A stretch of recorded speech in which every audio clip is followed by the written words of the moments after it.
Hey everyone, welcome back to the channel. My name's Kevin. Kevin! First off, I'd just like to thank everyone for watching, liking, and commenting. If you haven't done either of those things yet, please do, and especially watching, because that really helps. I like to watch. I'm trying to get to 1,000 subscribers before the end of 2022. It's just a goal that I have to help grow the channel, and I appreciate all the support that you guys have been giving me so far. All the comments, I do read them all. I try and respond to all of them. So if you have any questions or you just want to share something that you are experiencing yourself, or you have an opinion on something I'm talking about in the videos, please just put it in the comments down below. I know when I watch YouTube videos, I often read the comments just to see if there's any insights as to the opinions in the videos, because that's essentially what I'm doing here, is just giving you my opinion.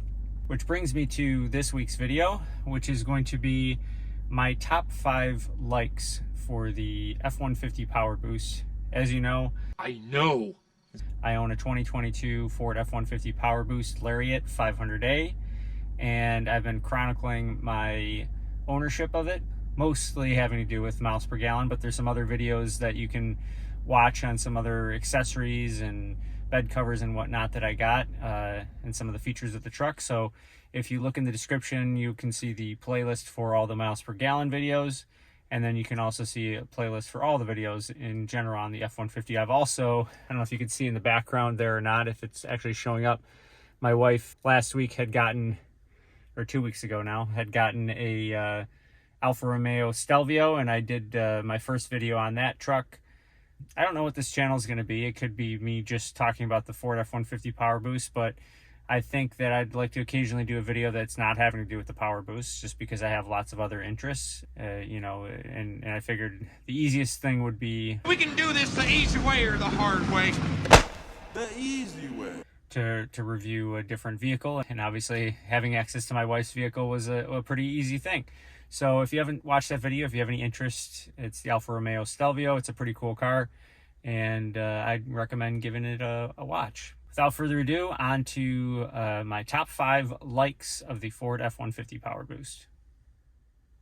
All right, number 1, and these are in no particular order. These are just as I thought of them and wrote them down. The foldable center work surface is something I really like about this truck, and I didn't realize that I was going to like it as much as I do until I actually got into the truck and started using it on a daily basis. Now, many of you will have seen this feature in videos. Regardless if you get this option here, this foldable work surface option, and provided you get the center console with this shifter as opposed to the jump seat, you're going to get this function that this will fold away. So this is nice if you want to set something flat on here. Even if you don't get the thing that folds open like this, you can still set a laptop here and then other things here, and you have a couple of flattish surfaces which are nice to work with. However, I think that if you're going to get this truck, to option it without this is a shame. It's not that expensive. I mean, it's more expensive than I think it needs to be, but that's anything in the car industry. But I find myself using this almost every single day. I use it for lunch. I use it to put papers on for work. I use it for putting my laptop on occasionally when I have my laptop with me. It's just really functional. And, you know, before when I had vehicles, I was eating out of my car all the time like I do now, just because I'm always on the go for work. And I would find myself, you know, putting things into cup holders and balancing them in precarious locations. And I would eat over my lap, and then things would fall down into the sides of the seats down here, and ultimately on the floor, and I would find them months later, and it would be really gross to clean out. But I find that this is a great solution for that. Now, if you're someone who's just using your truck to commute to and from work, and on the weekends, maybe taking it camping and you know, towing something or going to Home Depot and whatnot, you may not use this feature as much as someone like me who's using it to work. But I think a lot of people who do get these trucks will use them on a day-to-day basis and will be in them for multiple hours per day and will be eating out of their truck. So I think this was definitely something that surprised me that I liked, but I find myself using it all the time, and I'm very, very happy it's here. Like number 2, the seats. I like the seats for multiple reasons. Not only are they comfortable, so these are the seats that you get in the Lariat, which are leather trimmed. I don't necessarily prefer a leather trimmed over a cloth seat in any way. I think they can be equally as comfortable, and actually I would prefer to have something that wasn't leather for a seating surface, just for ethical reasons. But I think that these seats are very comfortable. I think the color that I chose, this gray color, it's not as popular as the black trims are, and it doesn't really do it justice on the camera. I urge you to look at this in person if you can find one on a lot somewhere. It's a darker gray than what you're seeing right here on the inside, and then you get the kind of black on the outside that you would get on the fully black seats. But I just think it's great for not being so light that it picks up a whole bunch of dirt, but also being not being so dark that when the sun beats down on it, it's not like going to burn your leg. Is this hot? As if you're wearing shorts and you sit down on it. And then also the fact that these have the ventilated seats. I know that that's kind of encompassing a lot of things together into one but because they're all within the seat itself, I thought that was a fair to add. I've never had ventilated seats before in a vehicle. Obviously, you just click this here and it's 3 stages of ventilation. And I really, really like that. I find that in the summers here, I live in Western New York, it gets pretty hot and can get humid. And I'll get some back sweat when I'm, wearing my work clothes and going in and out of places. So it's nice to be able to pop that on and kind of curtail some of the back sweat that I get. So I think that I would highly recommend you to get the Lariat trim just so you can get the ventilated seats, because that's where that's your entry point into the ventilated seats is the Lariat trim, because the XLTs and below all come with cloth seating surfaces.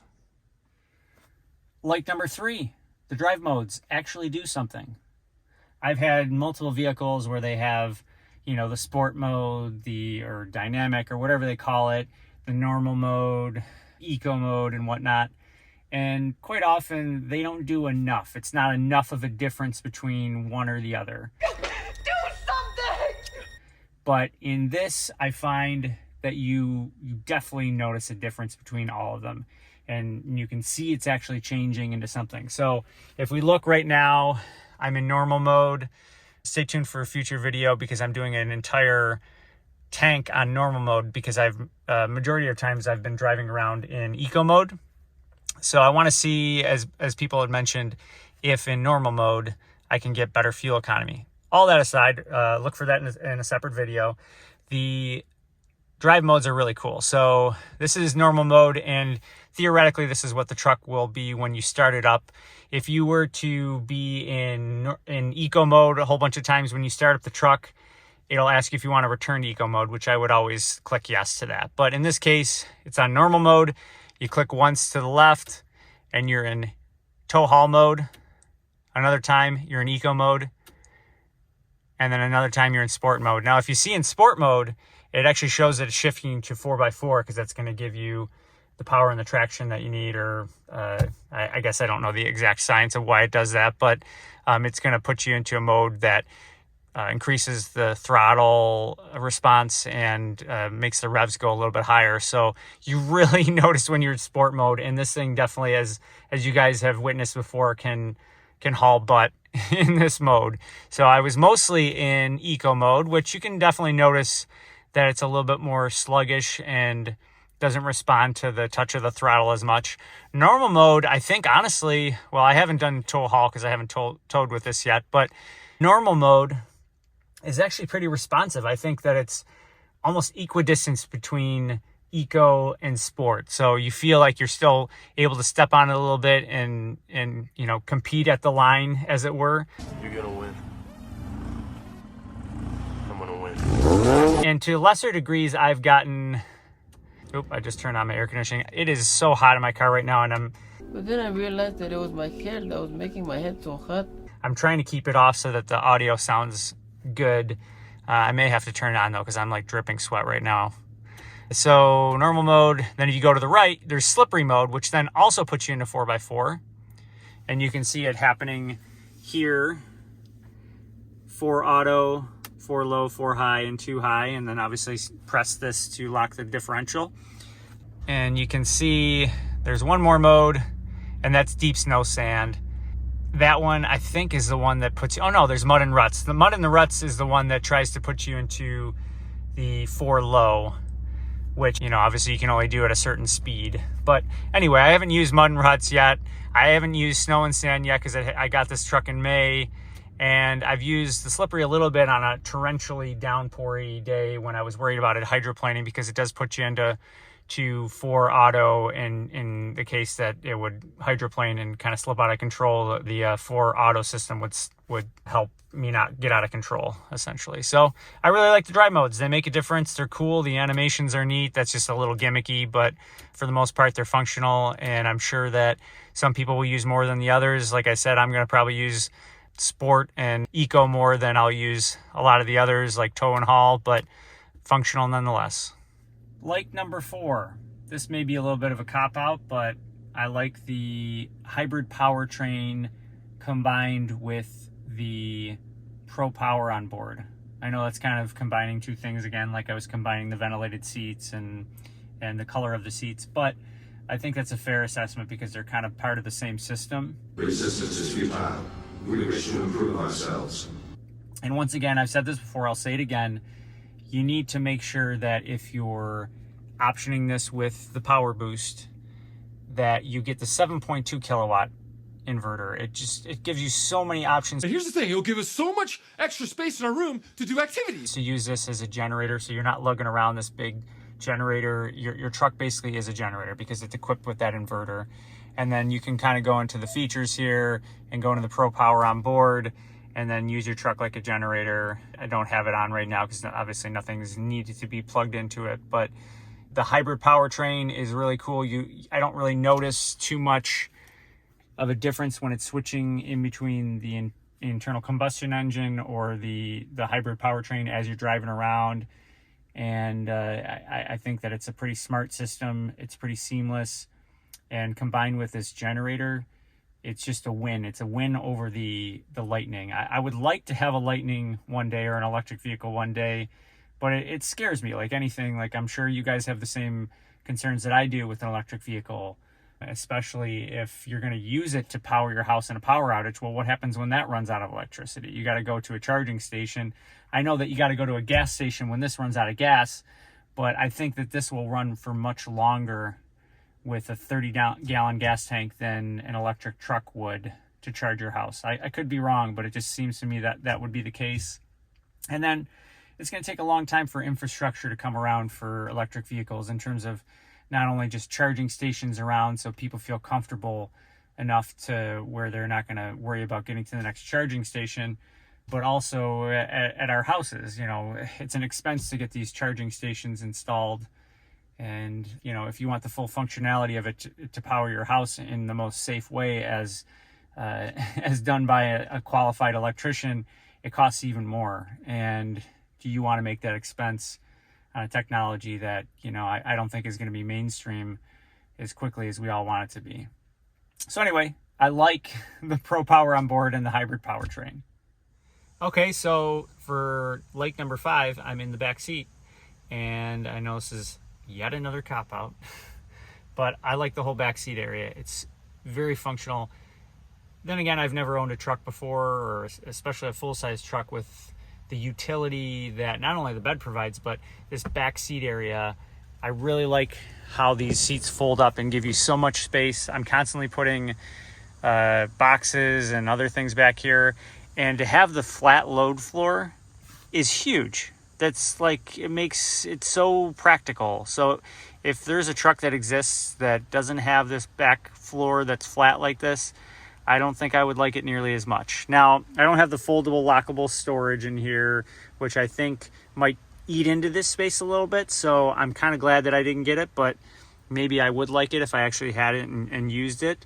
I find this is enough space here in this little cubby to keep things. One of the things that I would have liked to have seen in the back here is ventilated and heated seats. I know that you can't get ventilated seats on any of the trims, but the heated seats, I think, maybe is a little bit of a miss here, because I don't think you can get the heated seats unless you're getting a Lariat 502A package. And at the price of these trucks, I mean, that should be in there, right? You shouldn't have to pay extra for that. I mean, this is luxury car pricing here. and you're not getting that luxury car feature. For me, I don't really care because I rarely have backseat passengers.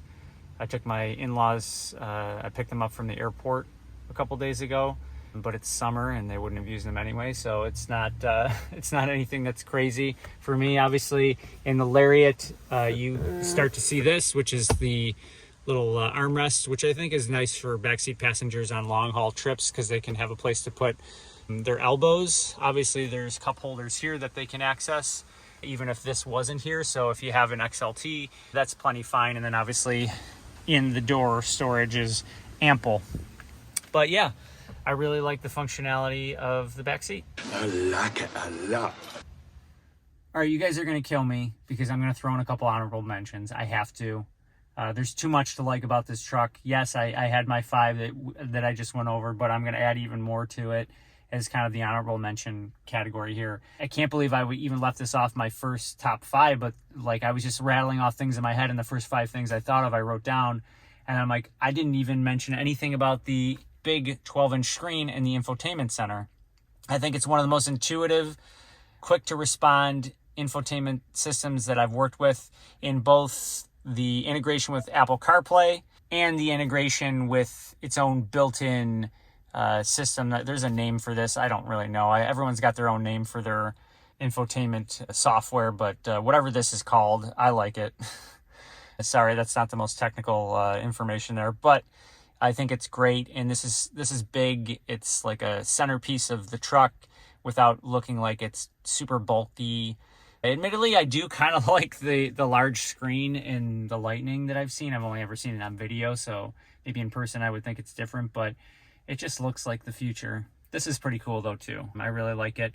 And then my second little honorable mention is something that I made sure I optioned with this truck because I've driven larger vehicles before, but I was going to be daily driving this, and I park in the city a lot. I park in parking lots and whatnot. Hey, you can't park that animal over there. It's not the park assist because that wouldn't come on this 500A. I would never get that because I would never use it. I know how to park a car with the aid of cameras and parking sensors. And the thing that I really like is the 3D camera system. I really think this is another must-do on this truck. Unless you're old school and can drive a truck blindfolded, then don't get it. But for me, I use it all the time. Even more than the center work surface. I'm always pushing this camera on to see if I'm in between the lines okay, if I'm not jutting my butt out into the spot behind me, if I'm gonna hit a curb.